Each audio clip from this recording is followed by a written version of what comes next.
Shalom, selamat pagi Bapak Ibu serta saudara yang dikasihi oleh Tuhan. Kiranya berkat, damai sejahtera dan sukacita dari Tuhan Yesus Kristus senantiasa menyertai kita sekalian. Sebelum kita mendengarkan firman Tuhan dan renungan, marilah kita berdoa.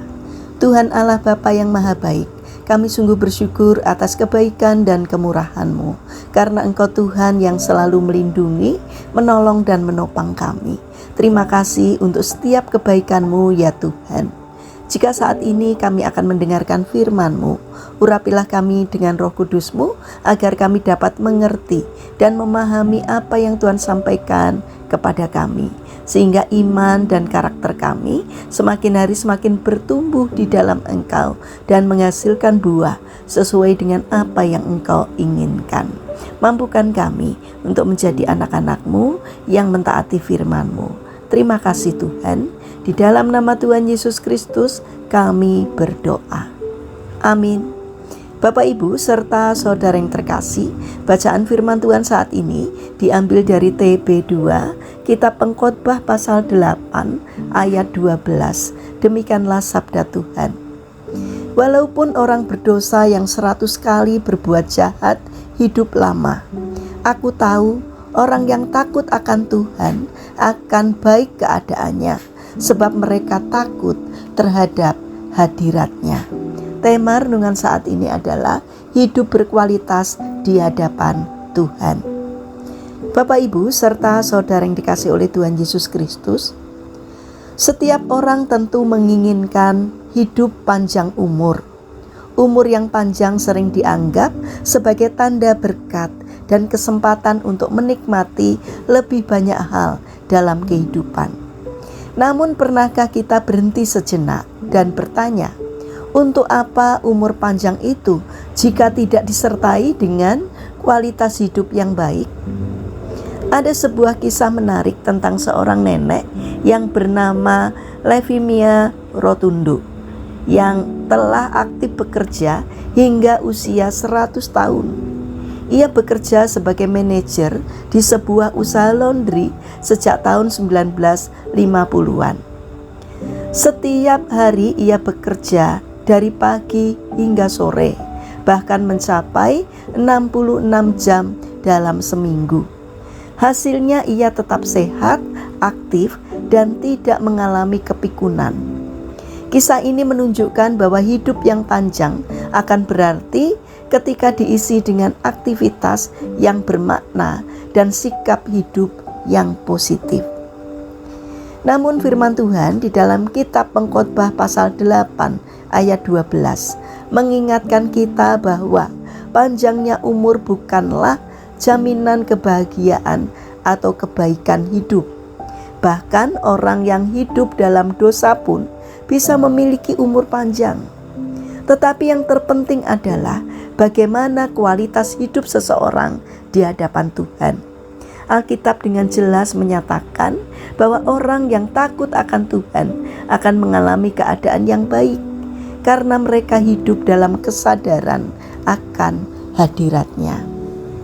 Bapak Ibu serta saudara yang terkasih, hidup yang berkualitas bukan diukur dari lamanya waktu kita hidup, melainkan dari bagaimana kita menjalani hidup tersebut. Apakah kita hidup dalam iman? Apakah kita bersandar kepada Tuhan dalam setiap langkah kita? Apakah kita memiliki hati yang bersyukur dalam segala keadaan? Inilah hal-hal yang menentukan kualitas hidup kita yang sesungguhnya. Bapak Ibu serta saudara yang terkasih, seringkali manusia lebih fokus mengejar umur panjang tanpa memperhatikan bagaimana menjaga hidup yang sehat, baik secara fisik maupun rohani. Lebih dari itu, banyak orang lupa bahwa hidup yang berkenan kepada Tuhan adalah hidup yang penuh dengan rasa syukur.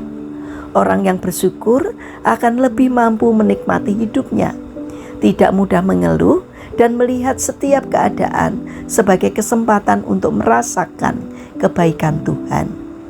Rasa syukur juga menolong kita untuk tetap memiliki hati yang benar di hadapan Tuhan.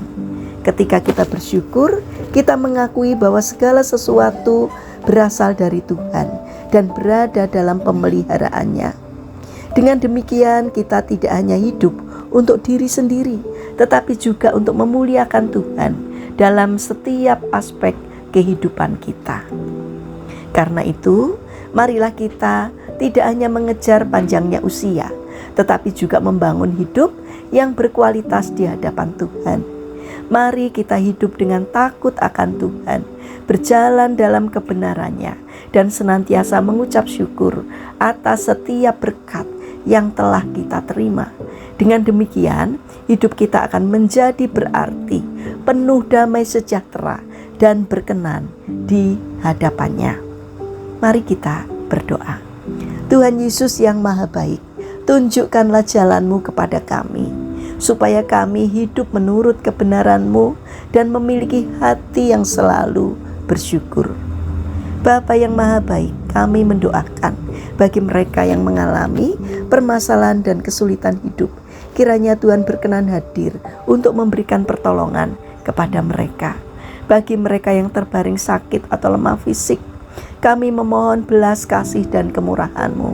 Kiranya Tuhan memberkati setiap upaya yang mereka lakukan. Kiranya Tuhan berkenan hadir untuk menjamah dan menyembuhkannya. Bapa yang Maha Kasih, kami ingin menyerahkan setiap rencana dan aktivitas kami hari ini kepadamu. Sertai dan berkati apapun yang boleh kami kerjakan, sehingga dapat mendatangkan berkat dan sukacita, tidak hanya bagi diri kami, namun juga bagi setiap orang yang kami jumpai hari ini. Terima kasih Bapa, kami percaya bahwa Engkau mendengarkan seruan doa kami. Dalam nama Tuhan Yesus Kristus, Allah Juru Selamat kami yang hidup, kami berdoa. Amin.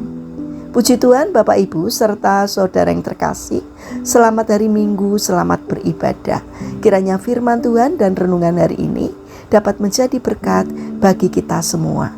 Haleluya.